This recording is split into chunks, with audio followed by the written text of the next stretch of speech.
Hello, hello. Hello. Hi, how are you? Hey, good. How you folks doing? Super. How are you guys? Awesome, awesome. To begin, if you guys wanted to state your names and give us a little bit of information about the collaboration that you guys are working on. Go ahead, Marjorie. Oh, all right, Duane.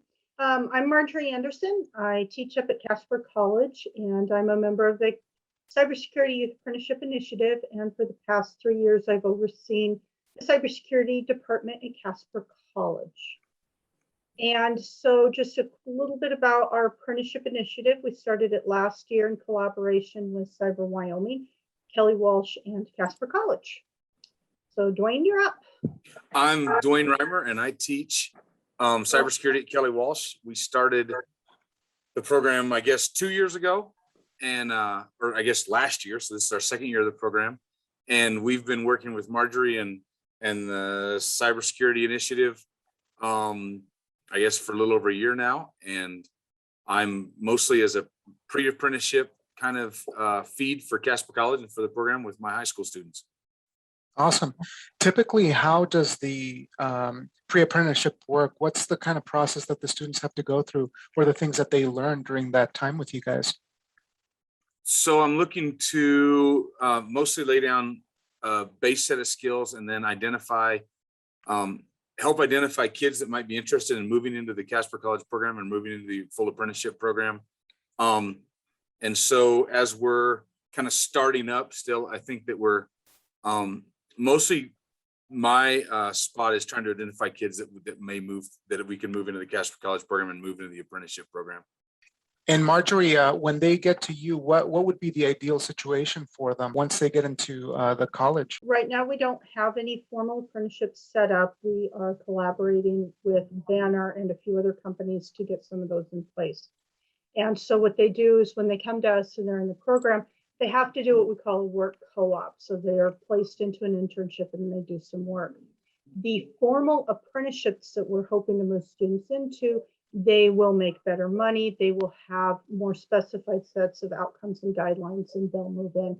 So ideally, what we would see is students would start doing some of the pre-apprenticeship work with Duane.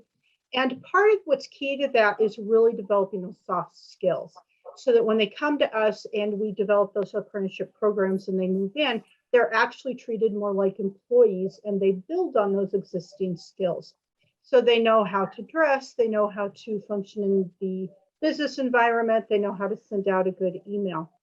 And what we're seeing in the workforce is if a student gets an associate's degree, they're going to have to spend 2 to 3 years in an entry-level IT job, and then they're really going to start moving up. And so what we'd like to be able to do is move them into apprenticeship programs that take 2 to 3 years as a great entry point. And that's going to give them some amazing skills. They're going to start moving up the ladder.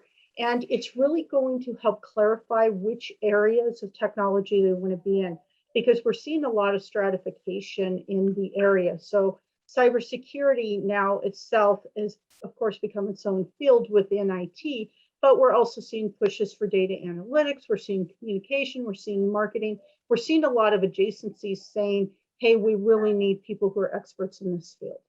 So that's our hope, is we'll take Duane's students at the pre-apprenticeship level and we'll just keep moving them forward until by the time they are at the age of 22, 23 years old, they're heading towards the top of their game. This could be a great starting point for somebody who's just interested in developing those soft skills, as you said, and kind of getting an early introduction into some of these ideas, right? And this is one of the most stackable degrees that we have. We have others that work well, but this is one of the best. And stackable has really kind of become the watchword for the 20s in terms of what employers are looking for. So somebody coming in saying, you know, maybe I don't want to be a cybersecurity expert. Maybe I don't want to do networking for the rest of my life. Maybe I want to do something else. And I keep coming back to communication and marketing because that's what my master's degree is in. And those adjacencies are always going to fare well. You're going to have lots and lots of people saying, hey, you've got these cyber skills, great, on top of whatever it is. And the soft skills are important. We are working with some mentoring here on campus right now. Laura Baker at Cyber Wyoming and I have 3 students this semester, and we're specifically focusing on soft skills. So we're going to build out their resumes, their cover letters, their interview skills, and some of their troubleshooting and problem solving skills.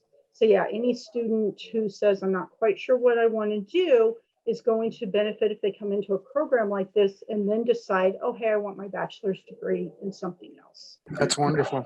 What do you think is I guess the benefit of having something like this in Casper?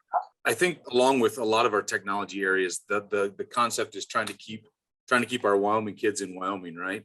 And so trying to identify high need areas and pair those with kids that are interested kids in our community. And so I've got 19, I had like 12 last year and 19 kids this year that are possible interested parties that we can get into the pipeline. And so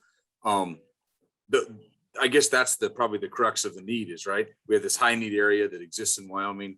Can we get programs in Wyoming that are training those kids up to meet needs at home to keep our talent local, right? And so I think that's probably the base of all of it is just keep interested kids here and let our local kids realize that there's opportunity for them here in highly technical fields that have great pay and great opportunity. There's opportunities right here at home for those kids. That's great. What do you think, Marjorie? Oh, absolutely. And cyber is one of those areas where we have a history of recruiting from outside of the state to bring people in. And it's one of those areas that small communities are all going to benefit from. You know, a bank in Wamsutter is going to need a cybersecurity expert. So students saying, hey, I want to stay in Wyoming. I want to live in a small town. I want to be in those rural communities, but I also want to have a decent job or going to be able to find employment in this field, you know, once they have these skills. Do you folks feel that we still need to get the word out about apprenticeships? I think we do, because one of the things that a lot of people don't realize is that cybersecurity and web design and development at Casper College are considered CTE programs, career and technical education. Our job and what we do is make our students employable. And I think that folding in apprenticeships and the pre-apprenticeships really helps reinforce that point. And it makes students who maybe didn't think they were college bound say, oh, hey, I'm not just in college, I'm actually training for a job. And we absolutely do need to get the word out. It's a benefit to our program at Kelly Walsh and also Casper College, just because kids see that tie from there, you know, they see the tie in the point of the classes, and that kind of helps connect them to that pathway that runs through it. So it's beneficial for us, but it's also beneficial from the bigger picture. It's beneficial for the community and the need in the community, but it's helpful to everybody. And so I appreciate Marjorie and Laura and everybody involved in this, just because it gives me good ties with the community. You know, I've got kids that I can, connect with Marjorie. Hey, I've got this super kid coming, or 2 or 3, and she's got ties with business people. Hey, I got these super candidates for your jobs. And so it benefits our program, but it benefits our kids and the stuff we care about all the way through. So it's just a solid deal all the way for us. How would a kid in any of the high schools get involved with this program? Is this something that they have to request, or is this something that's readily available for them? So from our end, it's identifying kids just kind of through their own enrollment stuff. I recruit like crazy in our school to try to get kids into my programs. And I also teach the Cisco networking. And so some of that there's some crossover there for sure. And so I've got networking kids and I've got web design kids. That's part of my program as well. And I've got the cybersecurity piece. And so all of those kids I'm trying to funnel into programs.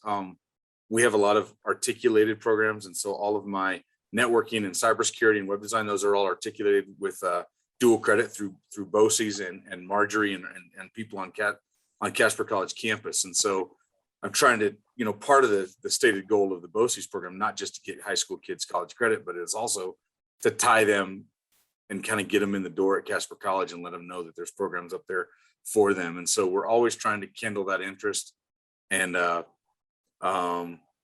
so it's just another piece of that. And so in the cybersecurity program, but in all the programs, and trying to keep those highly technical fields in Casper and get them opportunities for careers. And Kelly Walsh is such an important partner for us because of the work that Duane's done. PIC, we work very closely with. We don't necessarily do anything on campus, but students are always more than welcome to reach out to me. They're welcome to come up. They can start taking classes. Our cyber classes, the networking classes are structured so they're either offered online or they're in the evenings. And so students who are at PIC or at NC who want to take those classes are welcome to come up and through the BOCES program, take them with us directly. Wonderful, guys. Well, I really appreciate your time and taking a little bit of your busy schedule to share this wonderful opportunity. But we'll make sure that we get the word out through some of these videos during Apprenticeship Week, and we really appreciate all that you do. All right. Thank you so much, Jaime, for doing this. Yeah, thank you. Appreciate it. No problem. Thanks, guys. Bye.